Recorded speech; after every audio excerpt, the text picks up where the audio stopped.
오늘은 출애굽기 5장 1절에서 21절까지 말씀입니다. 이제 오늘 본문은 드디어 모세와 아론이 바로 앞에 서게 되는 내용입니다. 하나님께서 하나님의 그 뜻을 모세와 아론을 통해 바로 왕에게 전달하는데 1절에 보니까 이렇게 말씀하죠. 내 백성을 보내라. 그러면 그들이 광야에서 뭐 하겠다는 겁니까? 내 앞에서 절기를 지킬 것이다. 이 말은 하나님을 예배할 것이다. 이 말입니다. 그러니까 이스라엘 백성들이 출애굽하면서 가장 먼저 하나님께서 언급하는 것은 절기를 지키는 것, 곧 예배입니다. 그러니까 자유는 하나님을 인정하고 하나님을 고백하는 예배로 이어지게 됩니다. 종로로 타다가 드디어 자유를 얻었던 그들이 이제는 해방이다라고 하는 그 기쁨을 하나님 앞에 예배로 표현하며 나아가도록 하는 것, 그것이 하나님의 뜻이었습니다. 그런데 바로의 입장에는 이게 좀 황당할 수 있습니다.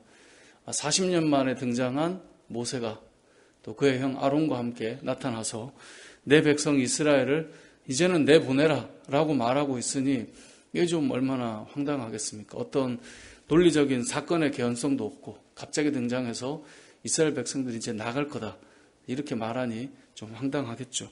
그래서 2절에 보면 바로가 이렇게 말합니다. 바로가 이르되 여호와가 누구이기에 내가 그의 목소리를 듣고 이스라엘을 보내겠느냐.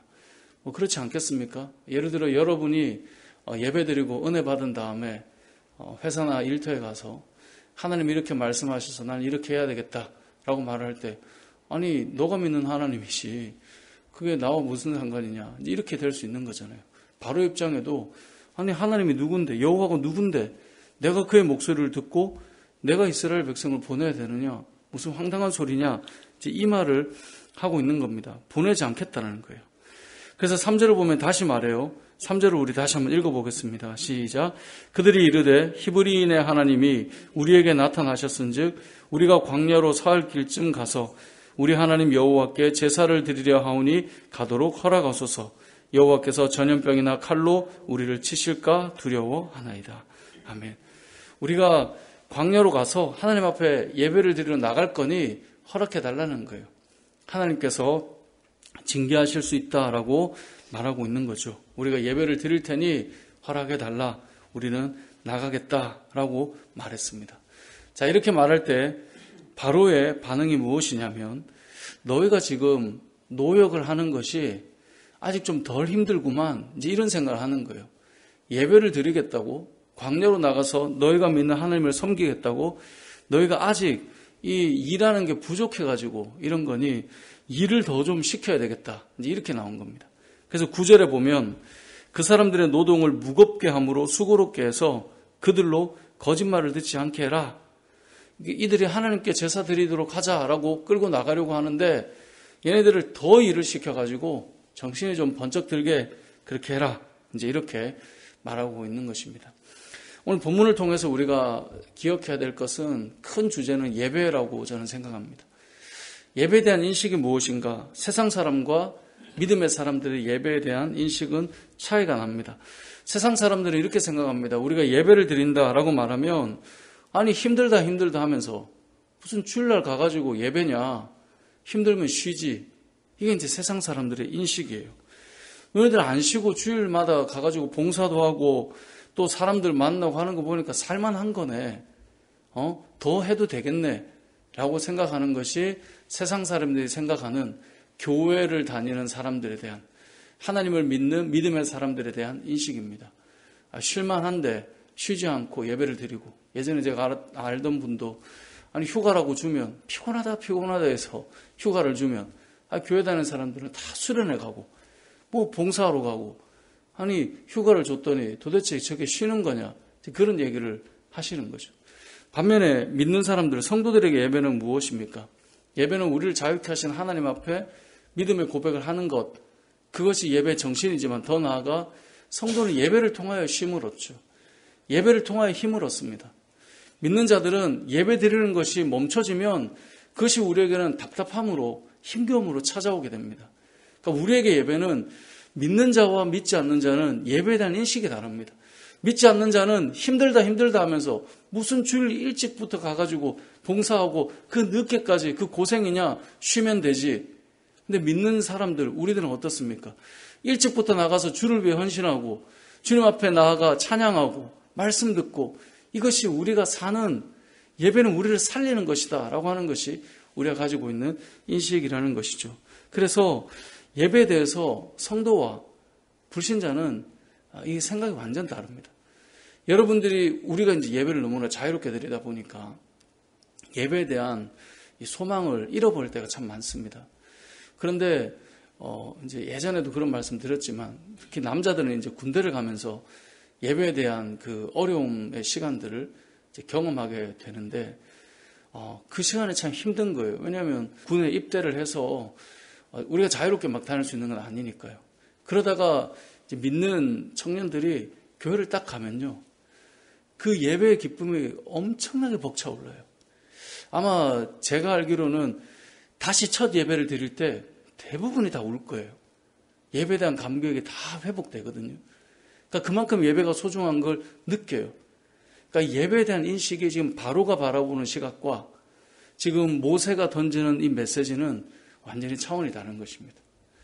저와 여러분이 지금 예배는 어떤 마음으로 지금 우리가 예배를 대하고 있는가, 그걸 생각해 보면 나의 영적인 상태를 알 수 있게 될 것입니다.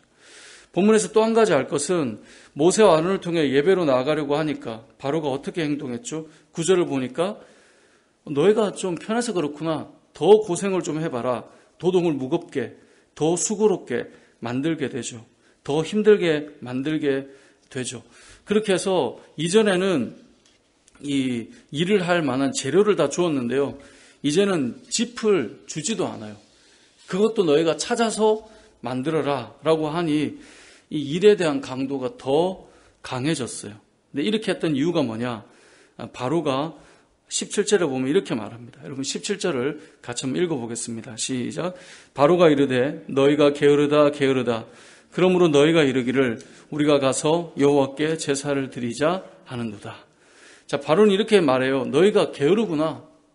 게으르구나. 왜냐하면 예배 드리자 하는 거 보니까 너희는 좀 더 고생을 해도 되겠구나. 이게 아까와 같은 맥락이거든요. 그러니까 이렇게 고되게 했는데도 너희가 예배를 드릴 수 있는가 한번 보자. 지금 이 말이에요. 더 강도를 올리는데 그래도 너희가 예배 드리겠다는 소리가 입에서 나오는지 한번 보겠다. 지금 이 말을 하는 겁니다. 어찌 보면 우리가 예배를 드릴 때 안 믿는 사람들이 그래? 너희가 힘들다 하면서도 교회 가는 거 보니 좀 할만하구나, 살만하구나, 더 고생 한번 시켜보마. 이렇게 해서 지금 더 고되게 만드는 거예요. 이렇게 될 때 이스라엘 백성들은 어떤 마음이 들겠습니까? 결국은 모세와 아론을 원망하게 돼요. 그래서 21절 말씀에 보면 그들에게 이르되 너희가 우리를 바로의 눈과 그의 신하의 눈에 미운 것이 되게 하고 그들의 손에 칼을 주어 우리를 죽이게 하는도다. 여호와는 너희를 살피시고 판단하시기를 원하노라. 무슨 말입니까? 바로의 눈과 그의 신하의 눈에 우리가 눈밖에 나게 했다는 거예요.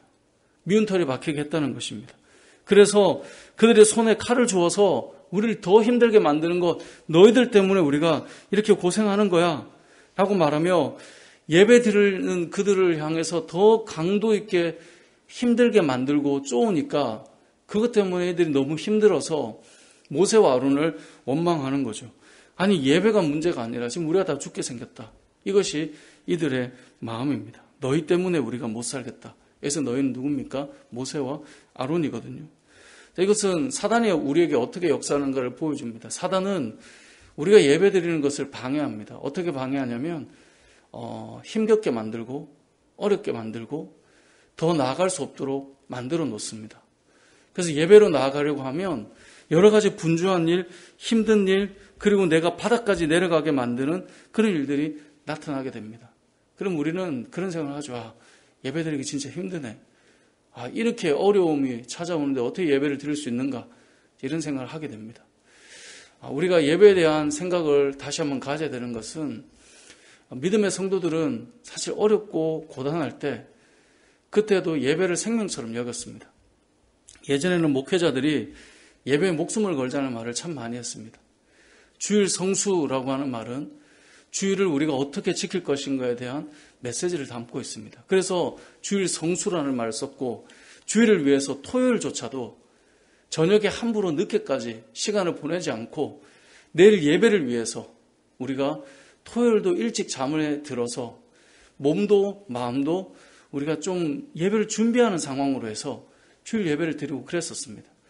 그때 당시엔 토요일도 근무를 다 했었잖아요.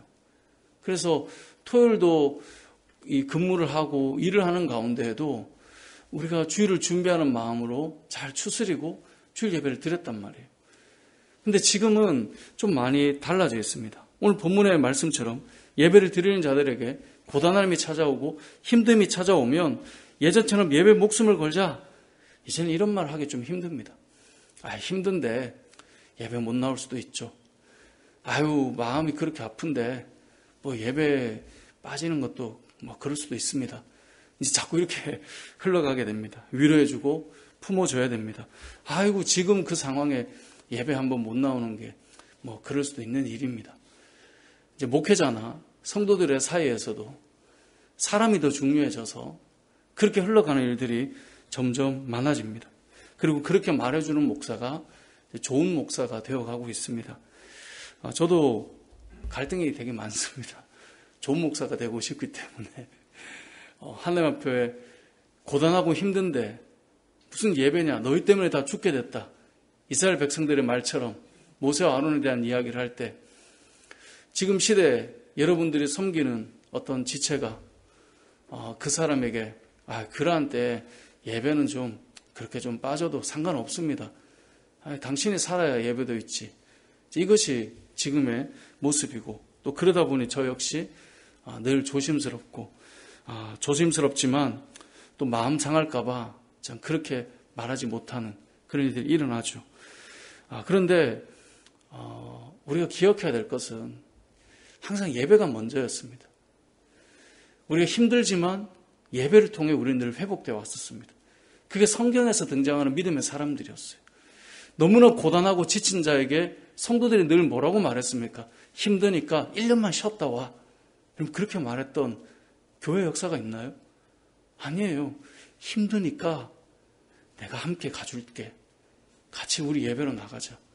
요즘 너무 지치지? 같이 기도하러 가자. 너무 어렵지? 하나님 앞에 나아가자. 그게 믿음의 사람들의 정신들이었어요. 그래야 또한 살았어요. 예배로 나가지 않고 살 수 있다라는 생각을 한 사람은 한 사람도 없었어요. 근데 요즘에는 인본주의가 점점 더 강해지고 있기 때문에 목사부터 시작해서 모든 자들이 예배가 무너지고 신앙이 무너지고 때는 교회를 떠나가고 그런 일이 일어나도 힘든데 그럴 수 있어. 뭐 지금 기도가 문제고 예배가 문제야? 라고 하는 일들이 더 비일비재하고, 그렇지 않으면 정말 이해를 해주지 못하는 그런 어떤 이 사람으로 자꾸 이제 흘러가고 있다라는 거죠.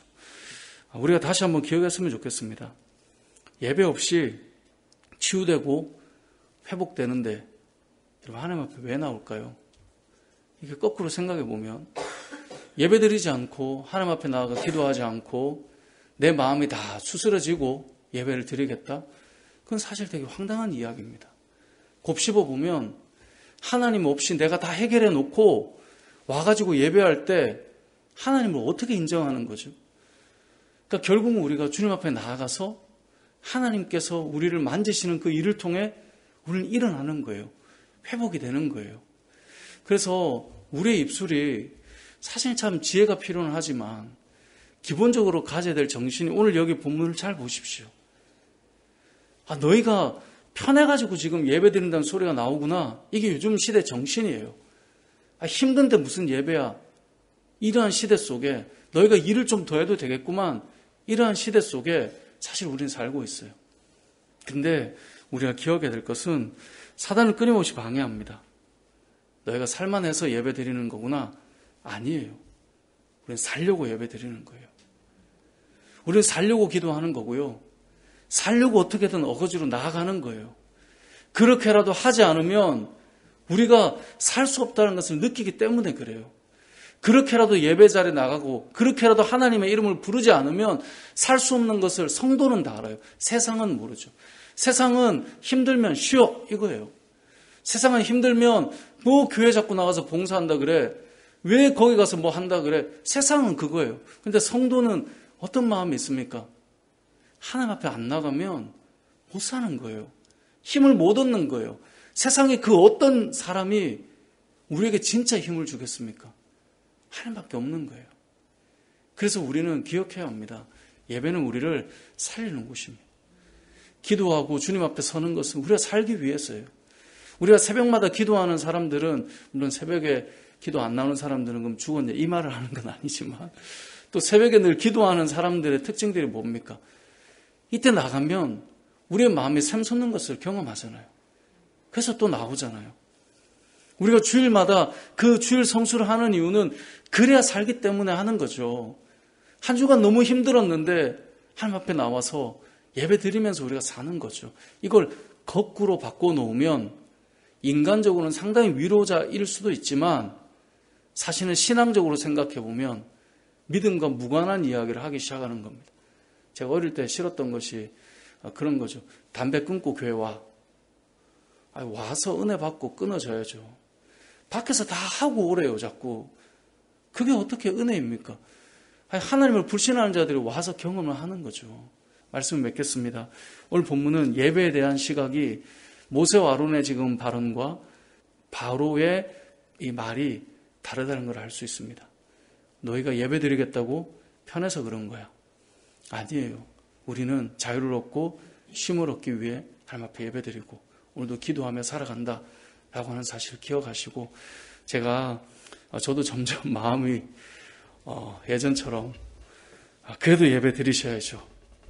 진짜 어려운 것 같아요. 자꾸 이제 목사를 판단하게 되니까 점점 더 그게 어렵지만, 제가 오늘 말씀을 나누는 시간이니까 여러분, 예배가 우리를 살리는 것이다 라는 사실을 꼭 기억하시고, 힘드니까, 우리가 지치니까 주님 앞에 나가는 거예요. 그래서 내게로 오라는 거예요. 수고하고 무거운 짐진 자들아, 그거 거기서 다 풀고 해결하고 오는 게 아니라 다 내게로 오라. 내가 너희를 쉬게 하리라. 그 은혜가 저와 여러분에게, 우리에게 임하는 은혜가 있기를 주님의 이름으로 축복합니다. 아멘.